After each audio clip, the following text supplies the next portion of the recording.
This is me, and I definitely have a body.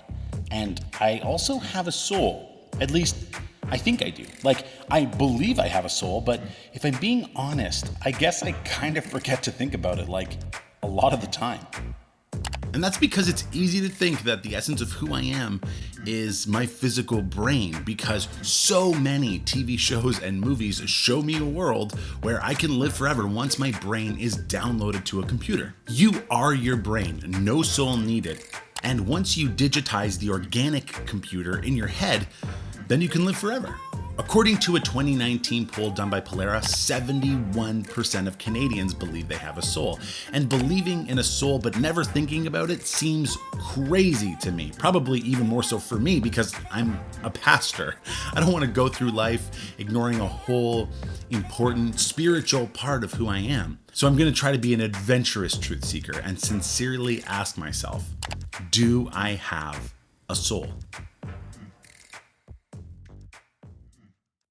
Okay, honestly, this topic is like a nightmare Venn diagram of theology, philosophy, and neuroscience, and I'm only formally trained in one of those fields, so some of the reading that I did for this video was some of the most confusing literature I have ever read in my entire life. So maybe we should start this video with just a simple definition.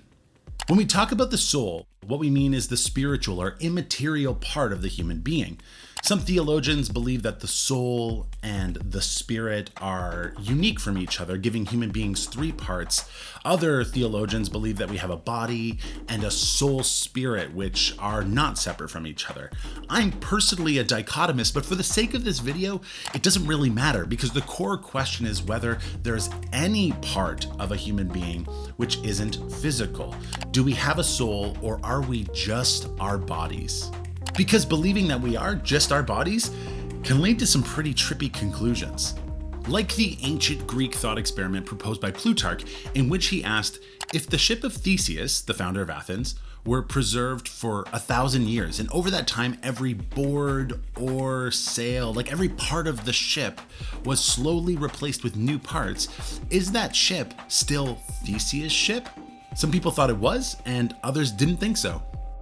Over the millennia, philosophers have added to the experiment asking, what if all the old pieces of the ship were kept and reassembled? Then we would have two ships, and which one would be Theseus' ship? Are both his ship or are neither? It's really confusing how something can keep the same identity over time when all of its parts change completely. In a common sense way, when we look at two chairs, if they're made of different physical materials, we would say we have two different chairs. And that's a problem for us when we think about the fact that every atom in our body is replaced every 5 years. We should encounter the same problem of Theseus' ship and be asking ourselves, are we even the same human being anymore? There are a bunch of proposed solutions to the ship dilemma, but I think they'll all have problems as long as they define Theseus' ship in terms of only being its physical pieces. But it has another non-physical characteristic.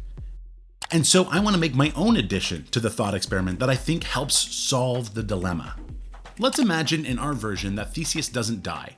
He lives for 1,000 years, continuing to use his ship throughout the whole process of its parts being replaced with new parts.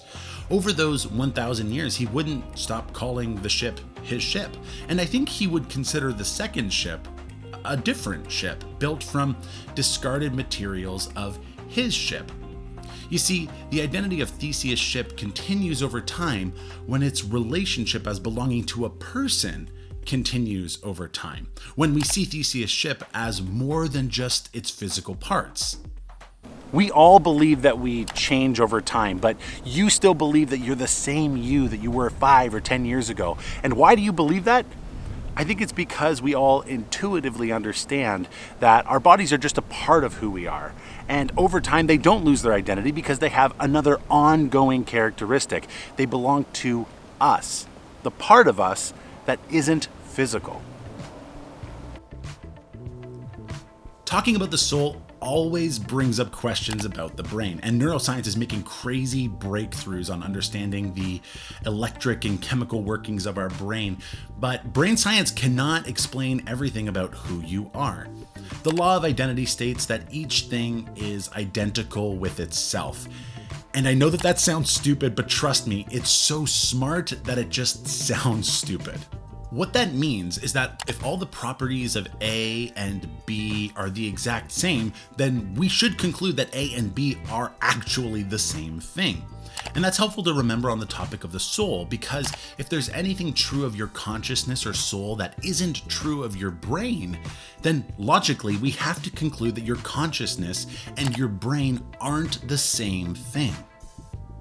So my consciousness has properties that my brain doesn't, like my beliefs, which are part of my consciousness and are characterized as either true or false.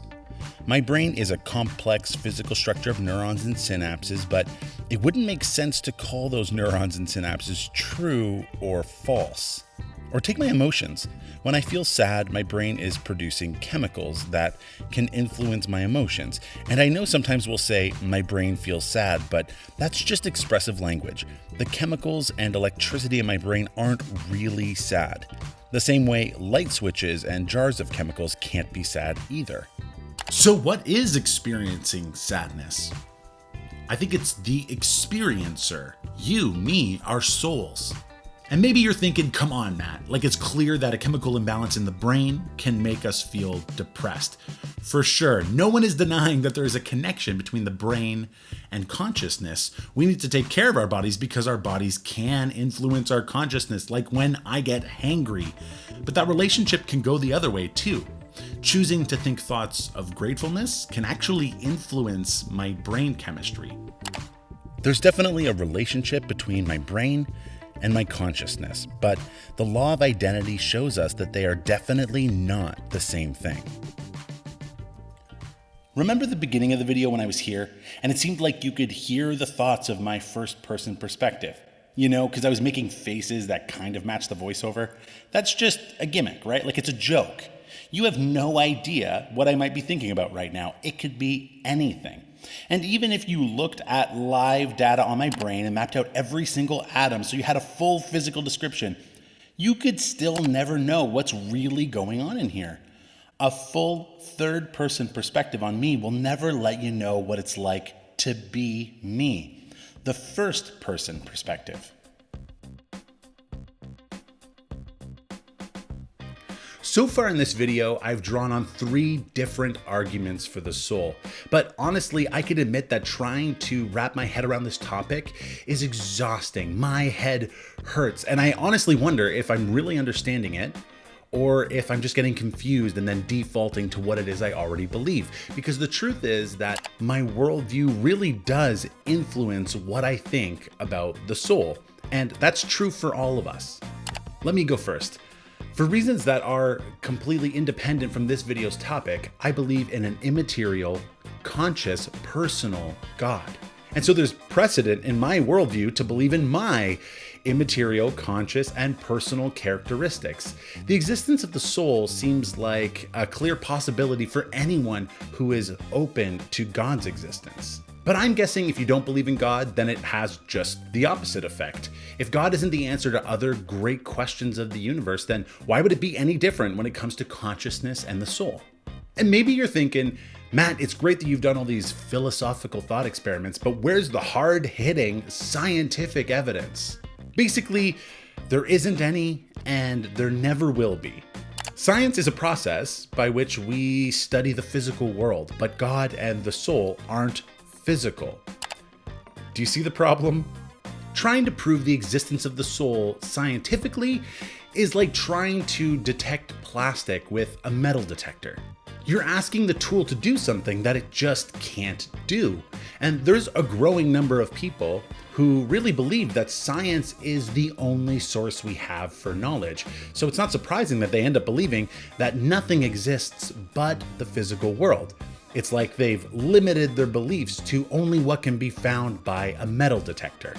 Science isn't irrelevant to the conversation. It will still support premises and deductive arguments. It's a field that adds to the conversation, but it isn't the only basis for demonstrating the existence of the soul, because scientists will never build a soul detector. And I don't think there's any chance for us to understand the soul unless we give up our bias towards science-only thinking. When it comes to spiritual revelation about the soul, the testimony of the most influential person in human history really does mean something to me. Jesus taught that there is an immaterial part of who we are, and his teachings are confirmed over and over again throughout the Bible.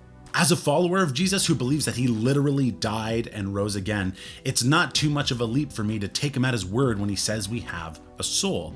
If Jesus thinks it's important, then as a follower, so do I. Some Christians, especially in my Canadian scientific context, focus on their body and think that their soul is only important for being in heaven after they die. Other Christians focus so much on the soul that they think their body is unimportant. But neither of those perspectives is what the New Testament teaches. Jesus was attentive to people's bodies and souls during his ministry because both are important during our lifetime. The Bible teaches that our salvation is made complete when Jesus returns and resurrects us to perfect bodies.